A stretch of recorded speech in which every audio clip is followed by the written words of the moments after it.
सितंबर महीने में ही 18 सितंबर 2016 को ये हमला हुआ था, आतंकी हमला। ये बड़ा आतंकी हमला था जिसमें हमारे 18 जवान शहीद हो गए थे। और अब ये 2-3 अक्टूबर की दरमियानी रात अभी ये अटैक हुआ है, चल रहा है। 2 अक्टूबर की रात 10:30 बजे ये अटैक हुआ और अभी इस वक्त 3 अक्टूबर के सुबह 1 बजने वाले हैं। लगातार ये इस वक्त हमला चल रहा है। बारामूला में सेना के जवान पूरी मुस्तैदी के साथ डटे हुए हैं और अब एक बार फिर से रुक रुक कर फायरिंग की आवाजें आनी शुरू हो गई हैं। बारामूला में 46 राष्ट्रीय राइफल्स का ये कैंप है जहां पर ये अटैक किया गया है। बीच में कुछ देर के लिए जरूर गोलियों की आवाजें थमी थी, लेकिन वापस एक बार फिर से गोलियां चलनी शुरू हो गई हैं। पूरी सतर्कता के साथ इस वक्त जो सेना के जवान हैं वहां पर मुस्तैदी बरत रहे हैं। जम्मू कश्मीर में बारामूला में यह आतंकी हमला हुआ है। 2 जवानों के मारे जाने की खबर इस बीच मिल रही है, लेकिन अभी तक किसी तरह की कोई पुष्टि नहीं हो पाई है। सूत्रों के हवाले से ये खबर है और सुबह होने का इंतजार किया जा रहा है, उसके बाद ही इस ऑपरेशन को सेना की तरफ से आगे बढ़ाया जाएगा। लेकिन इस बीच पूरी तरह से मुस्तैदी यहाँ पर बढ़ती जा रही है। हालांकि अगर हम 1-2 दिन पहले की बात करें तो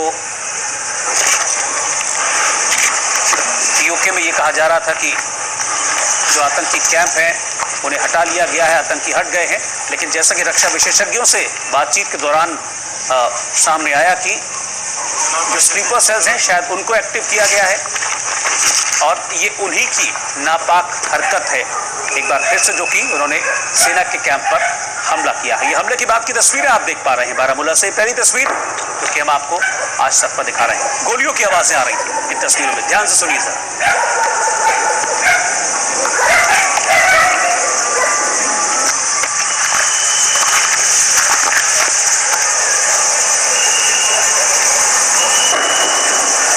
रुक रुक अब भी फायरिंग हो रही है वहां पर।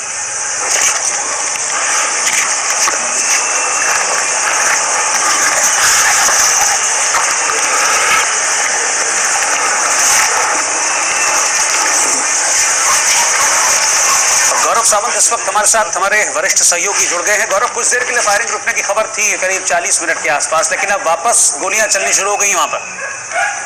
जो जानकारी हमें सूत्रों के मुताबिक मिल रही है वो ये है कि 2 आतंकवादी अभी भी इस कैंप की दीवार को फांदने में लगभग सफल हुए थे या बिल्कुल उसके आसपास ही थे, और वो एक जगह एक कमरे में घुस गए हैं और उस कमरे को घेर लिया गया है। उस कमरे से या उस फोर्टिफिकेशन से ये दोनों आतंकवादी सेना पर गोली चला रहे हैं और सेना लगातार इस कमरे पर फायर कर रही है। ये कमरा या बंकर नुमा कमरा ये खाली था उस समय जब ये आतंकवादी उसके अंदर घुसे और वहां छिप गए, और यहाँ इन आतंकवादियों पर फायरिंग हो रही है। गेट पर 2 आतंकवादी मारे जा चुके हैं, 2 आतंकवादी एक कमरे के अंदर है। और अब जैसा सर्जिकल स्ट्राइक में सूत्र बता रहे थे कि ग्रेनेड फेंक के दुश्मनों का सफाया किया गया था, अभी यहाँ पर भी सेना कुछ ऐसा ही कर रही है। कुछ समय लगेगा, कई घातक कमांडो दस्ते और कमांडो दस्ते वहां पहुंच चुके हैं। ये ऑपरेशन ज्यादा समय नहीं चलेगा अगर 2 ही आतंकवादी हैं, लेकिन एहतियातन सेना इसलिए आगे बढ़ रही है क्योंकि ऐसा भी हो सकता है कि ये 2 आतंकवादी एक कमरे में या एक जगह पर इन्हें कंटेन कर लिया गया हो, लेकिन और भी हो सकते हैं। इसीलिए जब तक पूरा ये कोम्बिंग ऑपरेशन नहीं हो जाता इस ऑपरेशन के बाद, तब तक सेना इसको और क्लियर नहीं करेगी। लेकिन सेना के आला अधिकारी ये कह रहे हैं कि अब ऐसा डर नहीं है कि आतंकवादी उस पूरे खेमे में कहीं भी घूम रहे हो सकते हैं। जो 46 RR और BSF का ये जो लोकेशन था, यहाँ पर एक जगह पर इन 2 आतंकवादियों को घेर लिया गया है और वहां अब उन्हें निशाना बनाया जाएगा। रोहित, बिल्कुल जाहिर सी बात है कि 2 आतंकी हैं, जैसा कि अभी हमारे साथ गौरव जुड़े हैं और बताया उन्होंने कि 2 आतंकी हैं, उनको घेर लिया गया है। लेटेस्ट जानकारी है इस बारे में कि लगभग ये जो आतंकी हैं कैंप में घुसने में कामयाब हो गए थे, लेकिन सेना के जो जवान हैं उन्होंने इन आतंकियों को एक कमरे में घुसने पर मजबूर कर दिया है। पूरी तरीके से कमरे को घेर लिया गया है। घातक कमांडोज इस वक्त मौके पर हैं और अब लगातार इन आतंकियों को खत्म करने की जो कोशिशें हैं वो चल रही हैं। और गेट पर जो आतंकी थे उन 2 आतंकियों को मार गिराया गया है। तो 2 आतंकी मारे गए हैं और 2 आतंकी इस वक्त कहा जाए कि गन पॉइंट पर हैं। गौरव सामंत हमारे साथ लगातार बने हुए हैं। गौरव, अगर अभी बात करें, जैसा कि आप बता रहे हैं, अभी ये चीज क्लियर नहीं है कि कितनी एग्जैक्ट फिगर थी, तो कॉम्बिंग ऑपरेशन की अगर हम बात करें, अगर इन दोनों आतंकियों को या पकड़ लिया जाता है या मार दिया जाता है, तो कॉम्बिंग ऑपरेशन क्या रात में चलता है कॉम्बिंग ऑपरेशन, या उसके लिए सुबह तक का इंतजार किया जाएगा? सुबह फर्स्ट लाइट का पॉप हटने का इंतजार किया जाएगा, क्योंकि एक बार जब सूर्योदय हो जाएगा तो उसके बाद पूरा इलाका दिख सकेगा। अभी तो केवल बड़ी बड़ी फ्लैश लाइट्स का इस्तेमाल तो अभी भी हो रहा है, टॉर्च लाइट्स का इस्तेमाल तो अभी भी हो रहा है, लेकिन उसमें भी कुछ ऐसे इलाके हो सकते हैं जहां घुप अंधेरा हो और आतंकवादी वहीं से छुपकर घात लगाकर हमला कर सकते हैं। इसीलिए सेना रात में उसे बंक डाउन कहती है, कि वहां जाकर जो जहां है वहीं पर बैठ जाता है, वहीं पर आड़ ले लेता है और वहीं से फायरिंग करता है।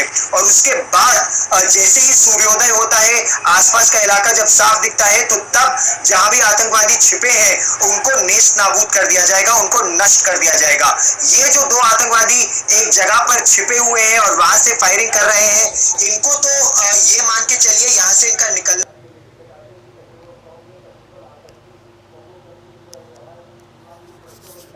लगा दिया गया है। लेकिन उसके बावजूद कई ऐसे इलाके हैं, खासतौर से पहाड़ी इलाका है, कई जगह नदी है, नाले हैं, जहाँ पूरी तरह से फेंसिंग तो नहीं लगाया जा सकता है। और एक लिहाज से कह सकते हैं कि पूरा जो मैन टू मैन जिसको कहते हैं गार्डिंग, वहां पॉसिबल नहीं है।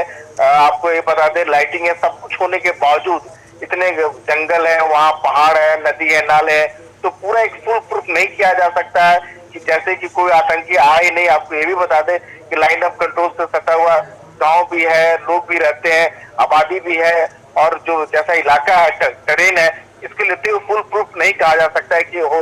जहां तक रही बात की, हो सकता है कि ताजा घुसपैठ भी हो, या फिर आपको ये भी बता दें कि तकरीबन 100 के तकरीबन आतंकी जम्मू कश्मीर में है। इस बात को सुरक्षा बल पहले से ही मान रहे हैं। उसमें से कई ऐसे आतंकी होते हैं कि जो हथियार के छुपा देते हैं, तो उस लिहाज से उनको पहचान पाना बड़ा मुश्किल होता है।